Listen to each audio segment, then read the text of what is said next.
దేశవ్యాప్తంగా ప్రార్థనా స్థలాల్లో ఎట్టి పరిస్థితుల్లో సర్వే చేయరాదని సుప్రీంకోర్టు కీలక ఆదేశాలు జారీ చేసింది. ప్రార్థనా స్థలాల చట్టంపై 2 వారాల్లో అఫిడవిట్ దాఖలు చేయాలని కేంద్రాన్ని కోరింది. కింది కోర్టులు కూడా ప్రార్థనా స్థలాల్లో సర్వేకు ఎలాంటి ఆదేశాలు ఇవ్వరాదని సుప్రీంకోర్టు ఆదేశించింది.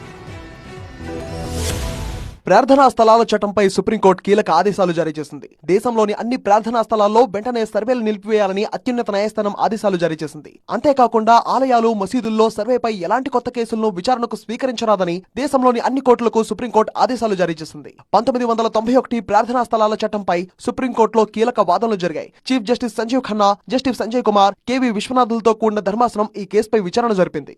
మతపరమైన అంశాల్లో ఆదేశాలు నిలిపివేయాలని కోర్టు ఆదేశించింది. ప్రార్థనా స్థలాలపై ఉన్న పెండింగ్ కేసుల విషయంలో కూడా సుప్రీంకోర్టు ఆదేశాలు ఇచ్చింది. కోర్టులు ఎలాంటి నిర్ణయాలు తీసుకోవద్దని స్పష్టం చేసింది. సుప్రీంకోర్టు ఇచ్చిన తాజా ఆదేశాలను హిందువుల తరపున వాదిస్తున్న అనేక మంది లాయర్లు వ్యతిరేకించారు. తమ వాదనలు వినకుండా ఆదేశాలు ఇవ్వొద్దు అని కోరారు. ప్రార్థనా స్థలాల అంశంపై 4 వారాల్లో అఫిడవిట్ దాఖలు చేయాలని కేంద్రానికి సుప్రీంకోర్టు ఆదేశాలు జారీ చేసింది. ఇలాంటి కేసుల్లో పార్టీలుగా ఉన్న వాళ్లకు మరో 4 వారాల అదనపు సమయాన్ని సుప్రీంకోర్టు కేటాయించింది.